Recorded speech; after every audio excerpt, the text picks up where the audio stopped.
فانا كمية هجاية امي بيتر قلت بيجا في برسيد جالب كين بريس فرحان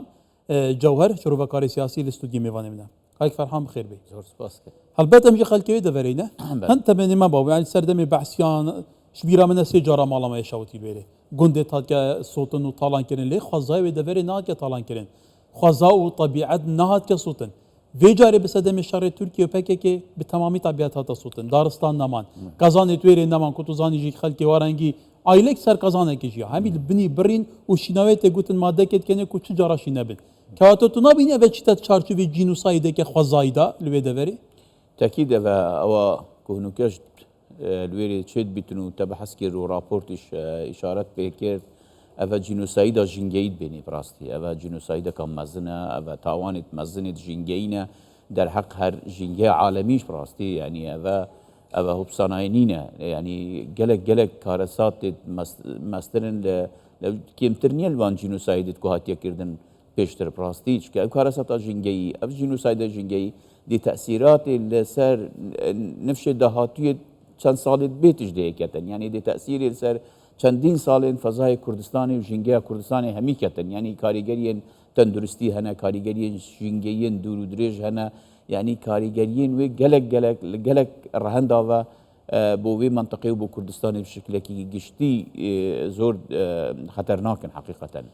پیشتر سردمی سالت هشتان دمیکو صدام او منطقه کیمیا باران کری گلک ترشکوات شنافتونه لهيدي او ترشكوات زفرين النفط طبيعتي حتى باسكي في هنا هرش هنا غورك هنا جو هنا هر منطقه بقرا هر تاج دنجوان نابيت نمان يدي بويجيك زرقاش كيجي قالوا قلنا هوان شي أفيا مشكلة هر مازن أفشر كوتشي بوي الويري يان باكيكا أفشر كودز دا ابناوي برجري كردني كو شركة براستي بو برجري كردنيا بو ويران كردنا كردستانية اگرنا همید زانن جهه چالاکی و نشاط و شری پککی چای گاره و چای متین و منطقه برواری و نهیلی نیه منطقه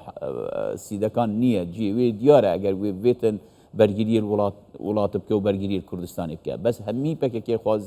خواستا او که باشور کردستانی ویت ازمونی براستی نهیلیتن و جب خوب پیچه نابیتن ناچار دستی خلکی کی دیکش را کشیتن بوی هندی حجتا وی هندی کو کردستان ویران بکریتن و ازمونه تیک بشکیدریتن حکومت حریم کردستان نمینیتن حریم نمینی بکشتی اوا داخوازی و هوایتا پککیه و جلجیر تایتلیت نشتیمان پروری تایتلیت ولا از برگیریت کم از دفاع اتکم اوانه همی چه اصل و اساسک بونینه همه بوتيك دانا باشوري كردستاني بو راكيشانا دستي خلقي ترى بو ناف هريما كردستاني اگرنا جيوي ومركزي وي اخباتي ديارك بله كاك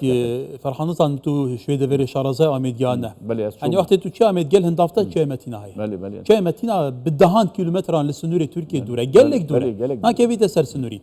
يعني بيجي قالت سري چه متينا تونيل دانا دنا وان تونيلاندا گل جرب كلاشي تاقيل اف شازي تركيا ديكه قالوا ابا بروجيك هجدنينا بري خب كاو دفر همو يدويا قراقول تركيا وتونيل بيكي 24 ساعه لا دخل خلكي وي دفر همو توش حاله النفسي بنجبركو يعني صانينين اوان هاج دنج باقين وتقينا نبي قال اجاره خليجي دبا قرباني الشهيد كبي كواتا قالوا يعني افا جغرافيا وانا لا جغرافيا وانا وكيف قلت كو خلكي كي ديك في منطقه شرق الاوسط بيست ناف ايناني نا كان شوا شرق بو خلكو ولاتي خود شكر دنو باشي ويران بنو ويران كردن وانش نفسي سياسة جلوان جماعة دا كاتا اف سياسة خدمة دوزا كردان كاتان خدمة تركيا كدو بالكشكناي بول ناف قلاي هرم كردستان بله بالتأكيد بو هندية اگرنا نا جغرافياوية نا منطقية نا خبات ويري تشيد بيت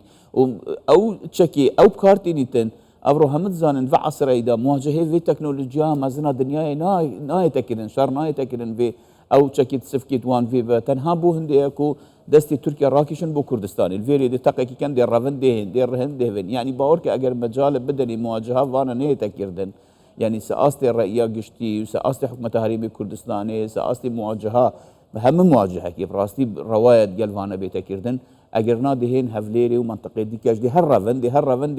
دي دستي تركيا زياتر هن ناف كردستان يعني هاتنا تركيا بو ناف كردستان سبب اول واخير وبككي بيخوشيشا وحس كشتن والبرجواندي وانشا افا فان شالاكيانا بنافي شالاكي بنافي خباتي وكومالك خلكي جنجو لاوت كردستاني هندك بخورتي بردو رفاندي هندك جيت هالخلطاندي بردي ويري في مواجهه بيتكل بو راكيشان دستي تركيا بو كردستاني وبو خراب كردنو وإيران كردنا حكمتها هريما كردستاني وهريما كردستاني البته باتود بيد بواقع به يعني كتب شيء دفري دبا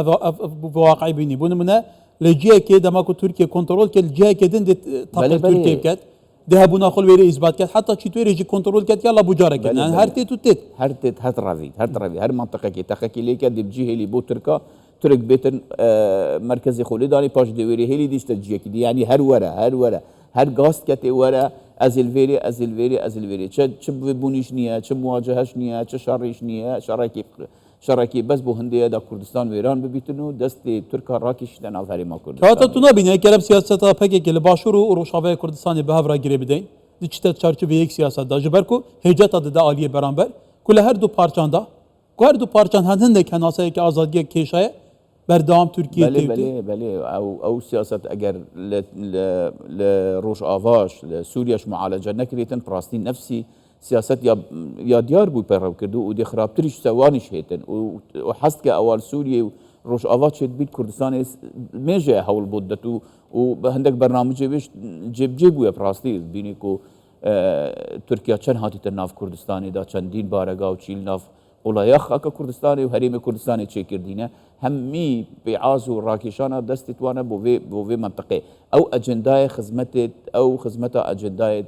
منطقيت كان اجنداي خزمتا خلكي ديكت كان نكي كردو كردستاني اگر ناس حوان دياره خباتش دياره جهش ديارن و چاید باکوری کردستانی گلک ماسترن گندت وا گلک ماسترن دبلا بيچي تنتقل گندکی تشتكي بكتن البته به